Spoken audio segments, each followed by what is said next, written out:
Your Excellency, thank you for being here with us today. Artificial intelligence, AI, we've all heard about it, we all want to use it. And with every new technology, what we found usually throughout history, we look at the internet, we look at wireless communication, we look at smartphones. What happens is that the technology becomes mainstream. Then we start using an adoption of that technology trailing behind. Now, artificial intelligence, it's debatable when it became mainstream. It's been out there for quite a while now. It's decades. But it really started to become a reality only about 5 to 10 years ago. Now, as you know, the audience in here is about sports, so we started to see adoption of artificial intelligence in sports only recently. Your Excellency, you and I are guilty of liking sports as well, being in technology and liking sports, so we probably touched this firsthand. How do we use artificial intelligence into sports? Now, given the profile of the majority of the audience that we have today, most of them are policymakers or potential investors or hobbyists like you and I. If we look at that profile of people into sports, the policymakers, potential investors, how can they use artificial intelligence to make better informed decisions, especially in things that will have larger impact, socially, economically, etc.? Sure. First of all, it's a great honor to be here in such a great event to talk about AI and how is it going to transform the industry of sports. And especially here in Kingdom of Saudi Arabia, where we hosted more than 100 elite sports events, and we're planned to host more events like the 29 Asian Winter Olympics and the World Cup 2034. It's important to realize the potential of AI and how can it help into transforming an industry like sports. And I'll stop here at the word industry, because for the average person, sports is just a team that you're a fan of, and you follow that team and you root for it to win. But what we need to realize is that sports is an industry with its own economics, with its own social and cultural impacts. Now let's talk about regulators or policymakers and investors. AI and data-driven analysis will play a major role in this whole cycle, starting from planning to executing and to analyzing the result or the impact of such decisions. And let's start with the investors. This is where the money is. So we do know that any investor wants more buck for their money. If I'm going to spend $1, I want to make sure that I get the maximum result of that dollar. So how does AI play a role into that? Well, let's say planning. If I want to plan an investment, I want to make sure that I'm investing in the right sport for the right audience at the right time in the right place. And AI and data-driven analysis will help you do that, because we all know that AI algorithms, given the proper data, can give you the possibility or the likelihood of that investment being successful with that demographic or in that location or so ever. So this is with the planning. During the investment, AI and data-driven analysis play a major role into what we call a tailored content or personalized feeds, or call it whatever you want to call it. Previously, the traditional way is that you get an event and then you get the same feed for everyone, whether you're a male or female, whether you're very young or mid-age or old person, the same feed will be for everyone. Right now, we do have what we call personalized feeds, where AI helps you and understands the user and will tell you that you need to direct that commercial, that clip, whatever it is, that event, to that specific audience. And then at the end of the cycle, once the investment is done, you can collect the data and analyze it to see, first of all, how impactful it was. And second of all, what could have you done or what decisions should have you changed to get more results in that. The same thing applies for policymakers, because I need to analyze the audience. I need to know what policy works for what demographics and what location. I'll give you an example.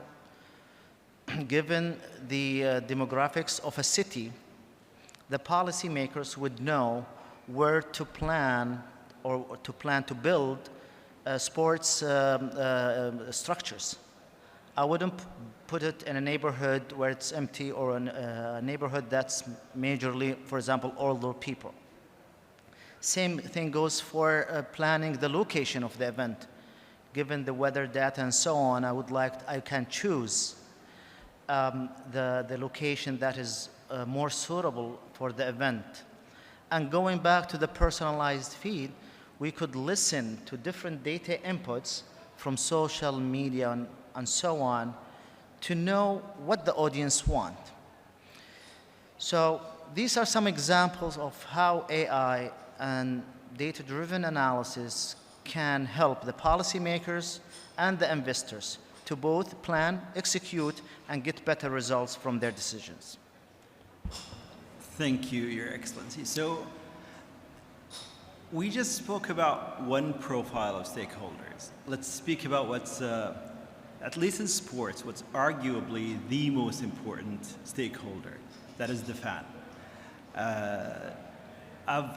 In my other capacity, I work a lot with fans as well.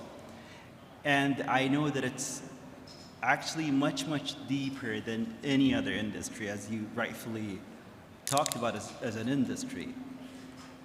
When we think about artificial intelligence, we've heard that artificial intelligence is constantly being used with fans, things such as fan experience, fan engagement, different revenue streams, and what have you.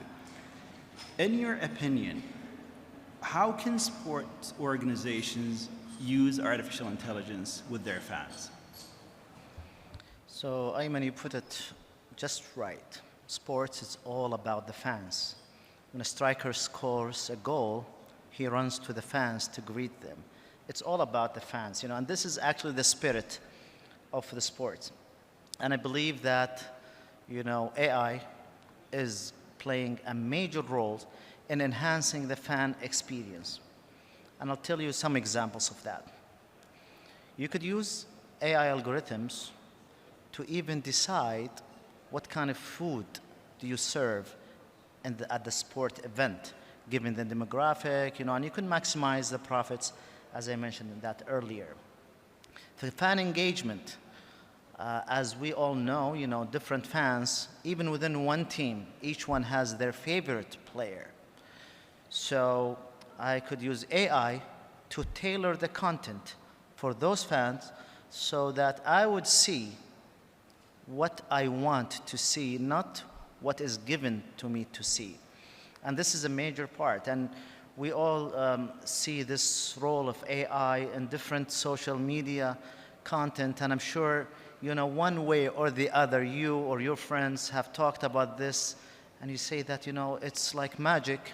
When I want something or when I'm interested in something, all of a sudden it appears to me. It's not magic, it's just simple AI being provided real important data. And you can, guess all kind of customizations for the fans, even for the commercialization part.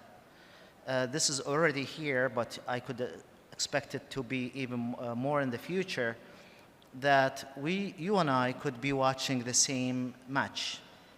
However, we're in different locations or we are different demographics, and you will see different commercials than what I do. And this is basically just AI. I don't have to do it like the traditional way where I show one content for everyone. No, I could customize it and tailor it for everyone so that, first of all, I would see something that I'm most probably interested in. So this is beneficial for me as a fan. And at the same time, I would see something that most probably, since I'm interested in, I will go and buy. And this is more beneficial for the investors. So it's a match made in heaven. The same thing goes for sponsorships. Knowing that, this audience of this team are within this demographic, I would tailor my investments towards them. And this way I will maximize the benefit of my profit. I will go even a step further. I would say that we might have sports that are not here yet. Like we do right now. A few years back, we didn't have sports like drone racing. Now it's a sport. The e-gaming, it's mainstream right now. It didn't used to be like that. I would say I wouldn't be surprised in the future if we had robots boxing matches. Why not with what we have right now in advancement in robotics and how AI plays in robotics? Regardless, everything that I just mentioned, the whole reason is the fan. The whole goal is the fan engagement, and this is what sports is all about.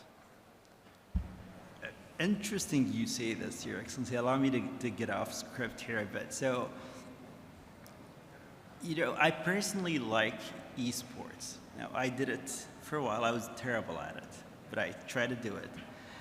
And I remember as it became more and more popular, in fact, one of the esports, the world champion is from Saudi Arabia. I'm not going to name it, but the world champion is from KSA. I remember as we started to have esports becoming more and more popular, it was very, very difficult for humans to be able to officiate and judge those. It was very difficult to have your referees being humans. You needed AI for that. So it wasn't just normal fan engagement only, it went beyond that. Now, Dr. Isam is the director of NIC. NIC is part of SDAIA. SDAIA's main mandate is data and AI. Exactly. And as we say, artificial intelligence and data becoming more and more integrated, and everything sports being one of them. What is SDAIA doing in terms of, be it in sports or everything else, sports again being one of them, ensuring the ethical deployment of AI, for example, better privacy for data, having a level playing field and fairness? Sure. So when we say AI or data-driven analysis, we always picture those amazing things. Let's say the benefits that we get from AI. However, there is this side that if it's not addressed properly, then AI will be in the wrong side of AI. And let me explain this. We always hear fairness, ethical, responsible AI. These are all terminologies because AI, like anything else, could be used for good or bad. And you need to have safeguards when applying AI. One of the things that you need to take into consideration is data privacy. And of course, we always hear this in the news about, companies getting your personal data or using your personal data without your consent and then using it to develop their algorithms. We've heard cases like how AI is using copyrighted material to train itself and so on. We've heard complaints from artists saying that AI-generated artwork has been generated by their own style. And that's where responsible and ethical AI comes in. In SDAIA, we have many frameworks and many policies to govern AI. Maybe if I point one thing, that's our collaboration with the UNESCO to have the iCare Center here in Riyadh. ICARE stands for the International Center for AI Research and Ethics. And the main concern of that center is to make sure that our usage of AI is governed by frameworks and policies that ensure that it's a responsible, it's a fair, and an ethical use of AI, and taking into considerations any issues related to data and data privacy. And here in Saudi Arabia and in Sadaya, we launched the Personal Data Protection Law just less than 2 years back. It's in effect right now. And the main aim for that law is to ensure that your data stays within your control, that your data will not be shared or used without your consent. And we apply that into developing any policies or framework regarding AI, whether in sports or in other industries as well. Thank you, Dr. Assam. So we've spoken about sports and AI now. We've spoken about them in general at a macro level. But if we zoom in, we take the lens and we zoom into Saudi Arabia now. Saudi Arabia has been a prominent player globally in sports, but the past few years we've seen a much more involvement on the global stage by Saudi Arabia. In your opinion, how can the country, KSA, how can we start expanding and growing sports domestically using AI? But also, what can we do to use AI to enhance the positioning of Saudi Arabia globally when it comes to sports? Sure. So I'm proud to say, Ayman, that Saudi Arabia is not a spectator when it comes to the sports industry. Saudi Arabia is a major player in sports. I mentioned some of the events that Saudi is going to host in the future, plus the 100+ international event that has been already hosted in Saudi. And by the way, a big round of applause for the Ministry of Sports for their efforts in organizing these events and helping thrive this ecosystem. Thank you very much. When it comes to AI, I believe that in the future events that we will have in Saudi Arabia, AI will play a major role. And I can give you some examples. So sports is all about numbers, whether we like it or not. We know that this player is fast. We know this player is good. So this is for the average fan. But when it comes to AI, this player runs that many kilometers per hour. He had that many assists in a season. He averages X amount of goals per match. And his age is like that. And then you can have all these stats that can be fed into the AI algorithm. And the result is a better match. And the result is a more engaging fan. One more thing I see that is going to happen is the engagement of AI into the training. Before, it used to be special programs. You'll have a trainer. He's a good trainer. He will tell you what to do based on experience or based on hunch. Let's say collective experience. Now, I think that we have algorithms in the making where you have a trainer that's not a human that can crunch millions of numbers per second and to tell you what to do. And it can even tell you what you have done wrong. Ayman, in a previous life in the Sky, the Saudi company for AI, I remember visiting there and you showed us the sports native application. And it's impressive. So this AI software will take the footage from a match. And in a matter of, I'm not going to say hours, but let's say less than an hour, I will give you all these kind of stats to the coach of the team to tell him what they have done right and what went wrong. What has been done in less than an hour, it used to take a team more than a day or two to analyze, and maybe they will not get it as right as the algorithm. For a certain player, I will tell him that, you most probably stay within this area and you should move to the left more, because in the last 3 matches, you took 10 shots, only 1 of them was successful, something like that.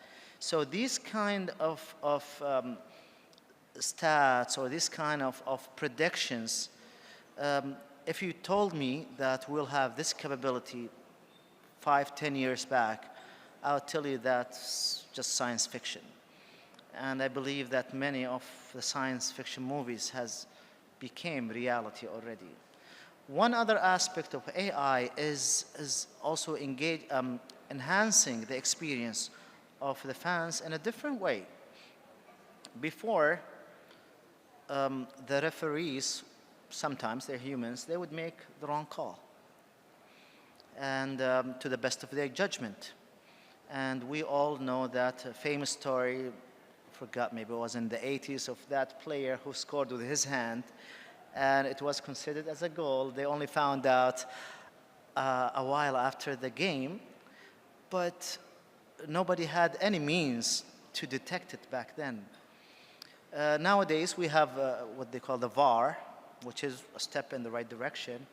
I believe in the near future, we'll have AI-assisted referee, where they will detect, not only on football, but in tennis and other sports as well, to detect the accuracy of the referee's decision.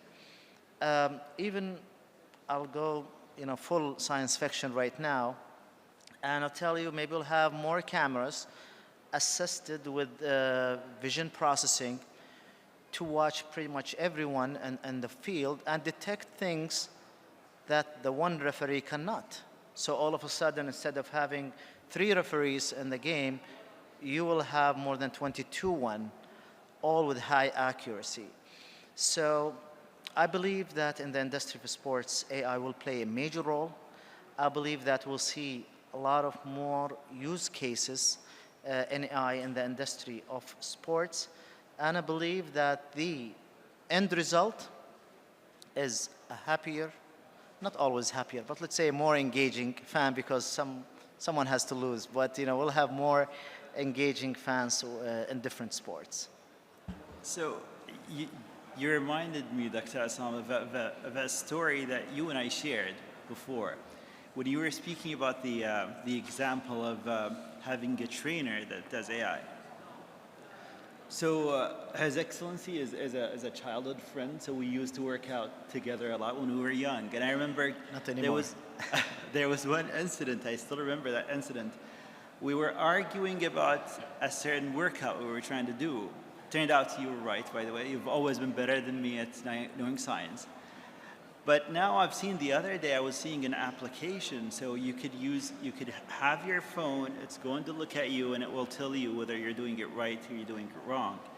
And that's purely based on science and formulas, as opposed to, as you said, based on someone's hunch. Your Excellency, just a final thought. If any of our audience, they want to know about AI in general, so probably the first step is knowing about AI before going into sports. What would be your advice for them? I'm a little biased here, but I will direct them to visit Sadaya's website. We do have a lot of informative material there regarding AI, and it's targeting a wide range of audience, whether policymakers, whether people in academics, where the average person, or in different fields, and we have multiple publications explaining the use of AI in multiple industries, like energy, education, and so on, including sports as well. And I believe that, right now, there is no shortage of finding ways to learn about AI or learn about anything else in that matter. Just open any of the apps, ChatGPT or anything like that, and ask a question, and you'll get the results right away. We live in an amazing age where access to information is fast, is up to date, and is cheap and available for everyone almost. So I would encourage people to educate themselves about AI, different aspects of AI, different utilizations of AI. I believe, and I'm looking at a wide range of demographics in this room, I believe that for each one of you, there is an AI use case that could enhance your daily life. So go and get it. I'd like to thank His Excellency, Dr. Hassan, for being here with us. Dr. Hassan, always a pleasure, and I look forward to talking to you again. Thank you. Always a pleasure. Thank you, Ayman. Thanks Thank a you. lot. وللأستاذ أيمن الراشد على إدارة هذه الجلسة.